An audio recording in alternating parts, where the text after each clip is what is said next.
Olá, eu sou Guilherme Montal, pneumologista e broncoscopista. Inicialmente quero agradecer à Sociedade de Pneumologia da Bahia pelo convite. E hoje nós vamos falar sobre a solução que vem do frio, criobiópsia e crioterapia. Esse tema tem tido muita repercussão, tem mudado paradigmas e hoje o meu objetivo é que a gente saia daqui com uma ideia clara do que o crioprobe é capaz de fazer na endoscopia respiratória.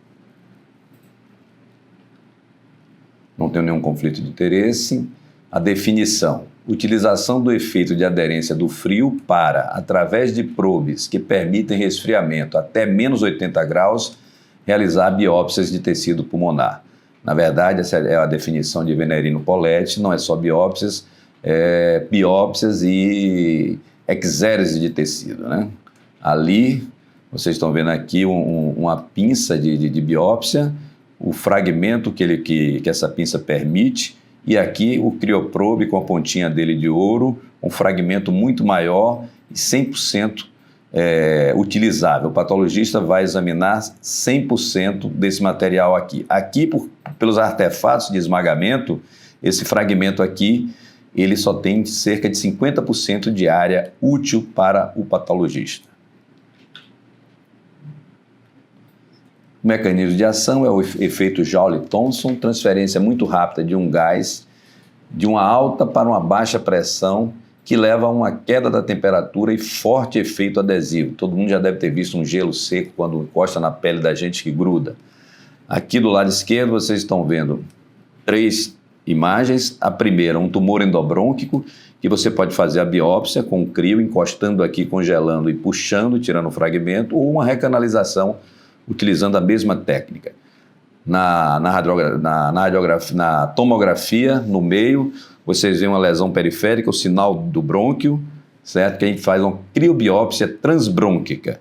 E no último slide, abaixo, vocês estão vendo ali uma tomografia também, um corte axial de parênquima, janela de parênquima, com retículos, um vidro fosco tênue, bronquiolectasia de tração, e nessa situação a gente faz uma criobiópsia transbrônquica de parênquima de pulmão. Então, as 3 abordagens aqui: criobiópsia brônquica aqui em cima, criobiópsia transbrônquica de nódulo no meio e criobiópsia transbrônquica de parênquima aqui embaixo. Todo mundo lembra desse filme, um filme que foi muito assistido, né? O casamento do meu melhor amigo, a irmã da noiva foi brincar ali nessa escultura de gelo e ficou presa, precisou até secador para esquentar e tirar, mostrando o forte efeito adesivo do resfriamento.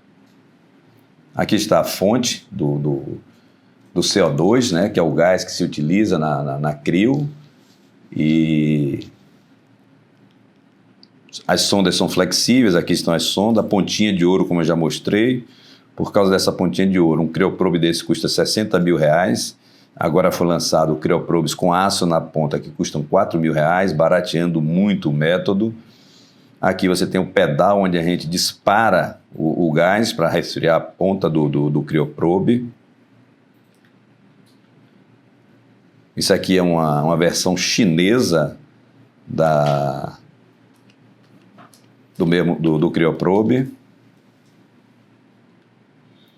Bom, a criosensibilidade tecidual. Isso é importante porque tem tecidos criosensíveis e tecidos crioresistentes. Nos crioresistentes, vejam que cartilagem e gordura. Então, o lipoma, por exemplo, a crio não faz nada, porque a gordura é crioresistente. Por outro lado, a cartilagem funciona como uma proteção. É difícil você perfurar em broncoscopia terapêutica usando o crio, exatamente porque a cartilagem é crioresistente. Isso não acontece com laser, eletrocautério, plasma de argônio, as técnicas HOT, que produzem calor, que facilmente perfuram a mucosa, perfuram a árvore traqueobrônquica. Criosensíveis, pele, mucosas, endotélio, nervos, tecido de granulação e tecido neoplásico.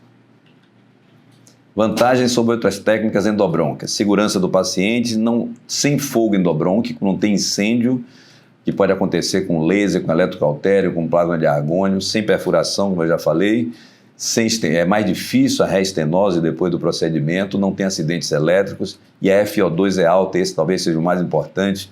quando a gente usa o laser eletrocautério, plasma de argônio, o anestesista tem que baixar a FO2 para menos de 30 por algum tempinho, e isso às vezes ele não pode baixar e cria um impasse no momento da broncoscopia terapêutica. Com a crio não tem esse problema, o anestesista pode botar a FO2 que ele quiser lá, que não tem combustão, não tem incêndio, não tem risco. Segurança do pessoal, não tem radiação, não tem dano ocular como no laser, e é uma técnica muito mais fácil de aprender do que as outras técnicas de criorecanalização. Aqui a criobiópsia brônquica é o primeiro exemplo. Aqui em cima vocês estão vendo atrás do coração uma imagem, quando no perfil ela se dissocia aqui no segmento superior do lobo inferior esquerdo. Aqui na tomografia, essa imagem com mais detalhes ainda. Na broncoscopia, uma lesão grosseira, ocluindo totalmente o brônquio do segmento apical do lobo inferior esquerdo. Aqui o crioprobe chegando, aqui está a carina principal. Eu vou entrando aqui na árvore brônquica esquerda, chego lá no tumor, na tumoração, disparamos o crioprobe e vejam o tamanho do fragmento. Esse é um fragmento enorme comparado com os fragmentos de biópsia e sem artefato de esmagamento. Aqui um caso de criorecanalização, uma broncoscopia terapêutica paliativa num SEC, onde o resultado final é muito satisfatório e esse paciente geralmente ele vai morrer de outra coisa que não é a obstrução brônquica.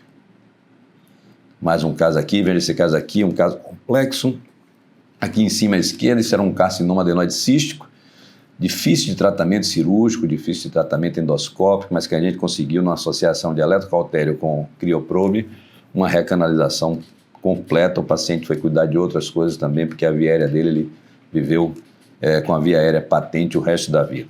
Veja nas estenoses benignas, isso aqui é uma estenose em diafragma, isso é facilmente tratável com balão, com ogiva, com eletrocautério, com laser, com plasma de argônio e com crio também, como nesse caso aqui, e veja um resultado perfeito na recanalização dessa estenose benigna.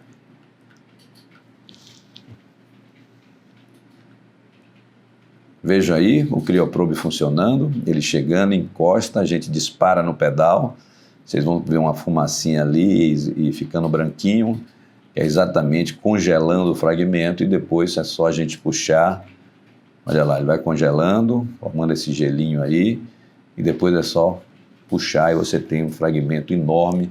Hoje em dia, quando a gente fala que o patologista precisa da histopatologia, da imunohistoquímica, dos testes moleculares, então é muito importante o tamanho do fragmento.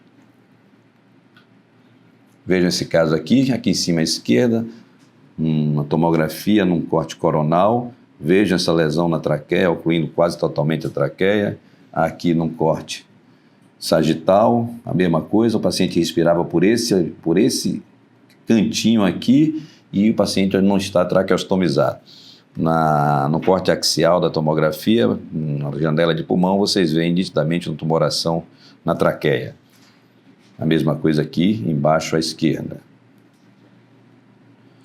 Vocês vão ver agora o broncoscópio rígido aqui em cima, certo? E essa tumoração, essa paciente respirava por esse orifício pequenininho aqui em cima, certo? E um caso difícil para o cirurgião de tórax, essa lesão está lá próximo da carina, uma região que tem muito vasos fora da traqueia. Vocês vão ver agora aqui embaixo outro caso, saiu distorcido aqui, mas aqui vocês estão vendo o crioprobe trabalhando numa broncoscopia terapêutica. A gente vai tirando aqui, fazendo a mesma coisa que vocês viram ali na biópsia, é o mesmo mecanismo, vai tirando. Aqui vocês vão ver o resultado final, aqui já olhando, enxergando a carina principal, o tumor, já tiramos o tumor completamente, era um tumor pediculado, um tumor de células granulares de traqueia, aqui está a base dele, vocês viram ali o colo dele, a gente congela aquele colo e isso já tem 3 anos e não tem nenhuma recidiva. Aí para a gente lembrar como era antes, né, e como ficou depois. Aqui esse tumor está implantado exatamente aqui nessa região aqui. É um tumor benigno, mas que, pelo crescimento dentro da luz traqueal, seguramente ele ia liquidar essa paciente. Um excelente resultado. Vejam agora um caso de crioterapia, corpo estranho, ficou covardia agora com o crioprobe. A gente vai exatamente como vocês vão ver aqui. Isso aí é um osso de galinha, certo? Na traqueia. Vocês estão vendo ali o crioprobe chegando, certo? Na primeira tentativa. Que é essa aí. Vocês vão ver. Saindo a fumacinha ali, congelando. Mas faltou a interface para poder ter a aderência. Aqui do lado direito, vocês vão ver que a gente jogou um soro em cima do corpo estranho, justamente para criar a interface, e aí o congelamento é feito de forma efetiva e a gente consegue retirar o corpo estranho. Se não tiver experiência com crio, você não consegue pegar um corpo estranho ressecado como esse estava na mucosa. Precisa ter interface para poder o crioprobe funcionar de forma efetiva. Aqui vocês estão vendo aqui um corpo estranho de quase 4 centímetros, né? Um osso de galinha. Bom, vamos criobiópsia transbrônquica, né? Que está tão na moda agora aqui. Aí vocês estão vendo a gente fazendo uma criobiópsia. Vejam aqui do lado direito o tamanho dos fragmentos, isso comparado com biópsias brônquicas. É humilhante, digamos assim, são fragmentos enormes, né? E ali o movimento que a gente faz na criobiópsia transbrônquica. Aqui à esquerda, a gente treinando o pessoal lá em Recife, a criobiópsia, a gente tem feito isso no Brasil inteiro. Aqui vocês estão vendo a doutora Paula Thanos, que também está transmitindo esse conhecimento e essa experiência, ela que tem muita experiência já com o crioprobe também. Bom, como é o procedimento na criobiópsia transbrônquica? Empurra a sonda até a pleura, certo? Até a periferia do pulmão, como se fosse uma biópsia transbrônquica com pinça. Puxa a sonda para trás aproximadamente 1 centímetro, igualzinho na biópsia transbrônquica com pinça. Fixa a sonda aqui do lado de fora, na mão, você segura o broncoscópio e a sonda, porque é diferente da biópsia com pinça, que você puxa a pinça e passa por dentro do broncoscópio e tira, não. Você vai tirar os dois ao mesmo tempo, porque o fragmento ele é tão grande que ele não vai passar no canal de trabalho do broncoscópio flexível. Então você tem que tirar os dois, tira o conjunto.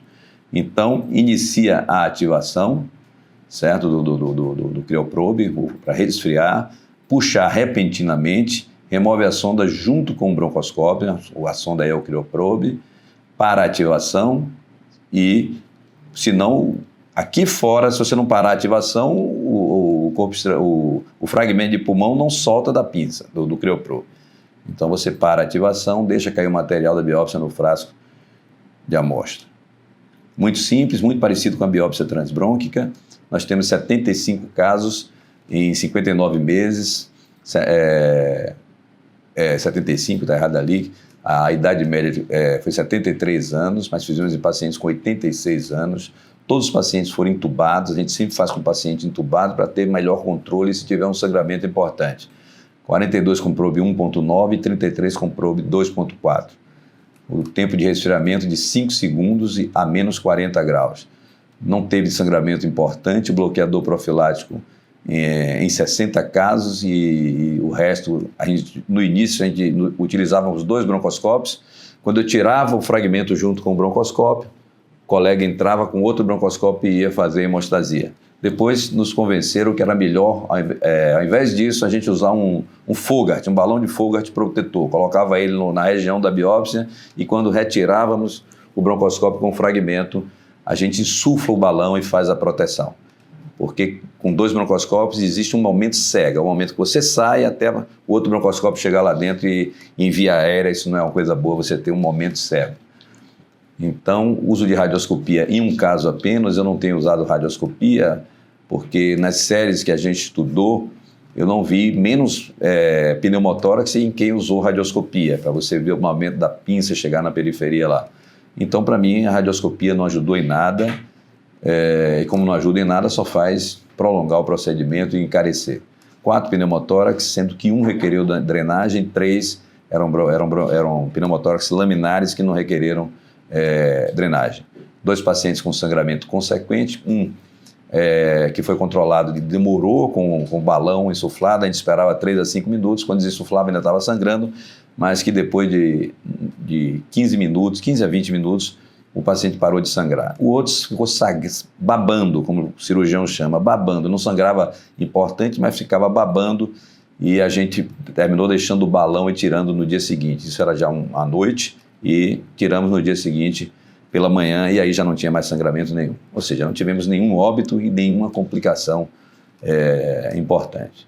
O diagnóstico definitivo em 67 pacientes, 89,3%. O diagnóstico definitivo está ali, MDD, é quando a reunião multidisciplinar aceita aquele diagnóstico ali como definitivo, quando entra no contexto da clínica, do laboratório e da radiologia. Então, esse 89,3% está de acordo com os resultados na literatura. Aí estão enumerados os diagnósticos. Vejam que pH é a grande maioria dos casos, mas doença do refluxo gastroesofágico, pneumonia intersticial usual, PINE, doença autoimune, sarcoidose, BUP com bronquiolite aguda, infecção, BUP mais granulomas mal formados, mais células gigantes, infecção, BUP idiopática, 2 casos e um caso de hemociderose.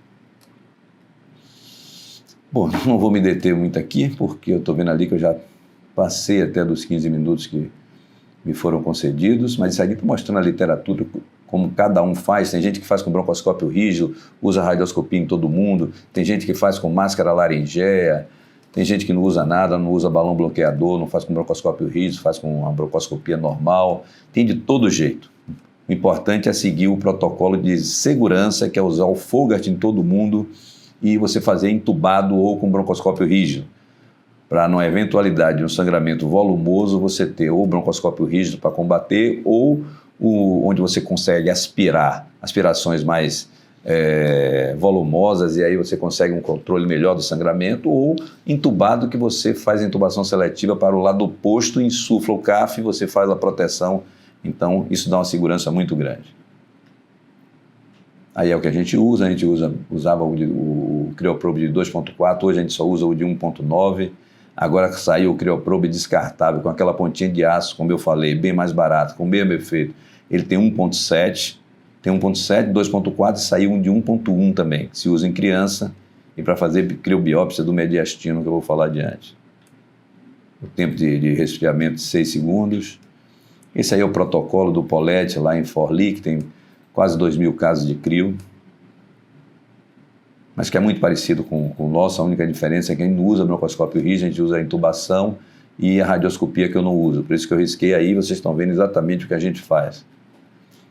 Isso aí é um statement, recomendando tudo isso que a gente está falando. Aqui um grupo internacional com as principais sugestões, que é basicamente tudo isso que eu falei, certo? A taxa de pneumotórax varia de 0 até 29% na literatura. Vocês viram, a gente tem uma média ali de 4%, uma média muito baixa. Quem tem mais experiência no mundo tem 20% de pneumotórax e não está muito nem preocupado com pneumotórax. Chega a doença intersticial lá, ele faz logo as criobiópsias e já deixa o tubo do lado. Pneumotórax vai drenando, a gente faz ultrassom torácico em todos os casos, que é mais sensível do que a radiografia para afastar pneumotórax, fazemos em todos os casos. O risco de sangramento também é muito variável, o sangramento com a proteção do Fogarty dá uma tranquilidade muito grande, nos dá vontade de usar o Fogarty em todas as biópsias transbrôncas, com pinça, com CryoProbe, com seja lá com o que for. Depois que você pega ali a experiência de usar o CryoProbe com o Fogarty, você tem vontade de usar o Fogarty em todo mundo pela proteção que você tem. Aí são trabalhos mostrando a experiência de cada um. Embaixo ali está a nossa experiência, a nossa casuística que eu já mostrei. A comparação com a biópsia cirúrgica, mostrando que tem uma morbimortalidade muito menor, a crio exacerba muito menos, certo? É incomparável, você vê assim, por 0,1% versus 3,6%, a melhor série de complicação em videocirurgia que eu vi foi 1,7%. Mesmo assim, está muito longe de 0,1% das criobiópsias. Aí as complicações também, não vou me deter aqui. Aqui vocês vão ver o Fogarty, a proteção que eu falei, aí eu já fiz a criobiópsia, já tirei e insuflamos o Fogarty. Depois de 3 minutos, quando a gente desinsufla o Fogarty, veja o que aconteceu nesse paciente. Olha aí. Aí a gente vê que ainda está sangrando e esse é um sangramento importante para a broncoscopia. É só insuflar novamente o balão, como vocês vão ver aí, pronto, e esperar mais um tempo aí, até aí, pronto, já está insuflado, já tem a segurança e a gente espera um pouquinho mais e todos os casos resolveram assim. Um pneumotórax desse aí pequeno aí, que não requereu nem tratamento, nem drenagem, e vou terminar falando do CrioSpray para tratamento de bronquite crônica, certo? Isso é uma coisa que promete. Eles estão fazendo isso muito lá no Brompton, em Londres, e em Heidelberg, na Alemanha, e com excelentes resultados. É um sistema que fornece nitrogênio líquido. Antigamente, a gente nas biópsias e nas criobiópsias e crioterapia usava também nitrogênio líquido. O CO2 é mais barato do que o nitrogênio e mais prático e mais fácil de encontrar.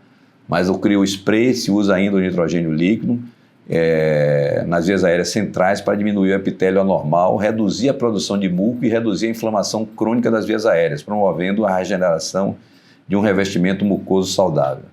Aqui vocês veem à esquerda, certo?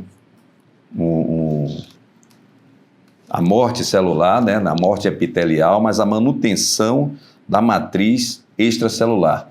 Aqui à direita vocês veem a matriz está toda preservada e é feito um remodelamento com o epitélio normal. Isso é uma coisa fantástica, né? Tudo isso ali na microscopia eletrônica. E vejo que esse estudo lá do Pallavi Shah, que ele apresentou em Madrid, mas isso é feito lá no Brompton, em Londres, e que ele tem um estudo prospectivo e multicêntrico de braço único de pacientes com bronquite crônica, um VFU de 30% a 80% do previsto, e os desfechos primários foram segurança e viabilidade. Os desfechos secundários, avaliações comparativas com os questionários de qualidade de vida e com teste de caminhada de 6 minutos. Certo? Vamos para a conclusão aqui, a gente já gastou o tempo todo. Esses dados indicam que o tratamento com o CrioSpray é seguro, viável e associado a melhorias clinicamente significativas na qualidade de vida relacionada à saúde em pacientes com DPOC com bronquite crônica ao longo de 9 meses. Esse aí eu acho que é uma coisa que vai pegar, certo? Tenho certeza que o Pallavi Shah e o Felix Hess em Heidelberg vão conseguir disseminar esse método. Muito obrigado e agradeço mais uma vez, foi um prazer estar aqui falando em nome da Sociedade de Pneumologia da Bahia. Muito obrigado.